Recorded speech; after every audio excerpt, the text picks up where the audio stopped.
না না, আপনার নাম? আমার নাম মোহাম্মদ জিয়ারুল। বাড়ি কোথায়? ফুলবাড়ি। কি করেন আপনি? জি রওশন সার্কেল। রওশন সার্ভিস। এখন কোথায়? এখন বাসায় আছি অবসরে। কবে আবার যাবেন? আমার 3 তারিখে চলে যাবো কোথায়? ইন্ডিয়া সরকারে।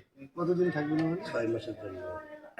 আপনার কেমন ওখানে স্যালারি কেমন? স্যালারি 14,000 মাসে। 14,000 টাকা মাস। খাওয়া দাওয়া ওদের? খাওয়া দাওয়া মালিক। আপনার দিয়ে ওরা কি কাজ করে? আমার জুকারি ফেলে। জোকারি। জুকার মানে কমিটমেন্ট এবং জনগণের কি আর জীবিত? জি মারা গেছে। কয় ভাই বোন ছিল? আমরা 8 ভাই বোন। 8 ভাই বোনই এখন আছেন? 8টা ভাই বোনই আছে। এলাকায় এক জায়গায় না অন্য? আলাদা আলাদা। আলাদা।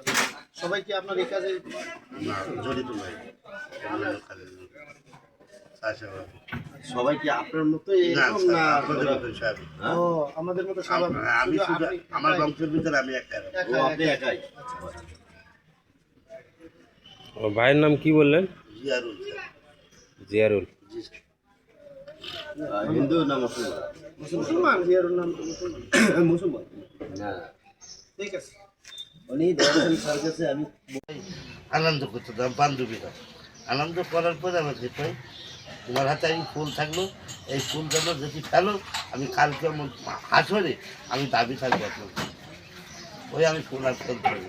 ওই কারণে আমার ওই সাথে আমার জোড়া মিলাই দিল আমার বান্ধবী। এইভাবে বিয়েটা হলো। কত সালে বিয়ে করছিলেন? বিয়ে করছি যে আমি তখন বয়স আমার 14। মানে বিয়ে হয়েছিল কোথায়? আমার বাংলাদেশে বিয়ে না হচ্ছে ভারতে? না ভারত। ভারত। এই মেয়ের বাপের বাড়ি কোথায়? রাজশাহী। রাজশাহী। ও ওখানে থাকে। ওখানে থাকতে তাহলে আপনার বাড়ি এলে তাহলে দেখতে খুব ভালো সুন্দরী। আমার আমার আমার বংশগতের ভিতরে আমার ওয়াইফের মতন আর কোনো লোক নাই। আচ্ছা আচ্ছা এবং চেহারা ছবিতে আমি বলতে পারি। আচ্ছা। মোবাইল ব্যবহার করে? ছবিজন দিয়েছি দেওয়ার পরে আমার ওয়াইফ বলতেছে আপনি কি? আমি বললাম, আমার নাম হলো জিয়ারু। আপনার নামটা কি ভাইয়া বলা যাবে? আমার নামটা জিয়ারু। বাসা কোন জায়গায়? আমি বললাম ফুলবাড়ি। আপনি কি চিনবেন? কয় ভাই না আমি তো ওই লাইনে যাইনি ভাইয়া। আপনি আপনার ঠিকানাটা কোথায়? তা আমি ঠিকানাটা বলতে পারি। আপনি ঠিকানা বাসায় যেতে হবে, বাসায় গিয়ে চিঠির মাধ্যমে আমি কাগজটা দেবো, আপনি নিন। কয় ভাই ওই কাগজে হবে না, আপনার মুখামুখি সরাসরি না দেখা করলে আপনার সাথে পরিচয় হবে।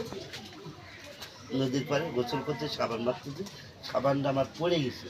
আমি ছোট মানুষ, নদীর খুঁজতেছি ব্যাঙের মতন যারা খোঁজে আমি খুঁজতে আছি। তখন ওই ওই ম্যাডাম নেই বিপরীতে নদীর। ভাই আপনি কী খুঁজবেন? এত 1 ঘন্টা ধরে খুঁজছেন, কী খুঁজবেন? মানে পারতেছেন না? আমি নাগালি পাচ্ছি, নাগালি ছাই পাচ্ছি না। হ্যাঁ। অত নদীতে ছাই পাওয়া যায় না না। না তো আগে সুন্দর ছিল। তখন বলেছিলেন আমাদের ওই বান্ধবী নাচছে, দেখি সাবানটা খুঁজে পাইছি। ভাই ভাই আপনার কপাল ফিরে গেছে। তো আমি বলি, কেন ভাই? ভাই সাবান পাইছি। সাবান পাওয়ার পরে আমি গোসল করে আমি ডাঙায় উঠি। আমার প্যান্টটা আবার উনি ধুয়ে দিয়েছে। আমার পরিশ্রম বেশি হয়েছে এই জন্য ধুয়ে দিই। ভাই আপনার খুব ভালো লাগছে, আপনি আমার সাথে একটা অ্যান্টাপ করতে পারেন। তার মানে অ্যান্টাপ কি? আপনার সাথে আমার জড়িত আপনি আমার বান্ধবী হবেন না বন্ধু হবেন, দুটোর মধ্যে একটা হবে। তা আমি বলছি কেন ভাই?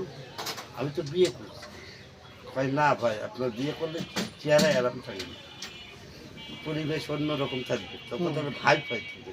আপনি নোংরাভাবে আসছেন আর আপনার বিয়ে করছেন, বিয়ে করলে তো একটা মাঝে বেতন যে বললেন 14,000 টাকা ইন্ডিয়ান টাকা দিতে হয়। ইন্ডিয়ান টাকা, বাংলাদেশি টাকা কত আসে? বাংলাদেশের টাকা 26,000। 26,000। ও,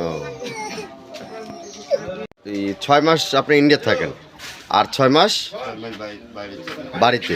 এই 6 মাস আপনি বাড়িতে থাকে কি করেন? ব্যবসা কি কিসের ব্যবসা? ফসল বেশি আপেল কমলা। তা আপনি যে 6 মাস যে ব্যবসা করেন, এখন এই 6 মাস আপনি তো মানে যে টাকাটা ওখানে পান সেই টাকাটা দিয়ে তো আপনার আরও মানে 6 মাস চলে যাওয়ার কথা। জি জি। তো সেই ক্ষেত্রে আপনি আবার আসে এখানে বাংলাদেশে আসে আবার ভালো লাগে। তার মানে আমার বাবা মা আছে না, বাবা মা ছেড়ে তো থাকা সম্ভব নয়। হ্যাঁ। এই জন্য আমি 6 মাসের জন্য আমি রিটায়ার্ড আছি। আচ্ছা আচ্ছা। রিটায়ার্ড এসে বাসায় বসে থাকি, বাবা মার খোঁজ খবর নিই এবং খোঁজ খবর নিই এবং বাল বাচ্চার সংসার চালাই এবং ছেলে মেয়ে পড়াশোনা কেমন করতেছে না করতেছে চেষ্টা করতে হয়। এবং খোঁজ খবর নিতে হয় এইটার জন্য। হুম। বিয়ের বয়স 34, বয়স হলো 59। আপনার জি। বাপরে 60 বছর। হুম